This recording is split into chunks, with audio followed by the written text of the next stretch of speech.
Ako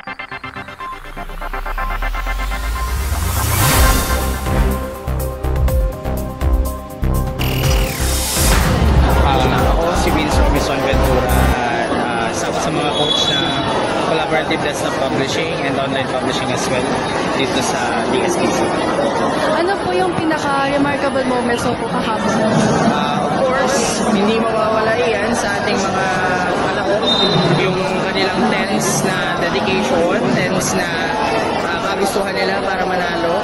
And at the same time, lagi nilang pinapakita yung dedication nila on bringing unbiased news sa mundo ng campus journalism. So yun yung lagi kong nakikita sa kanila. Same din sa mga coaches, yung full support and dedication nila towards campus journalism, hindi nagmamaliw, yung the fire that igniting them, no, is still burning, no, na yun nga, maibigay ang kalidad at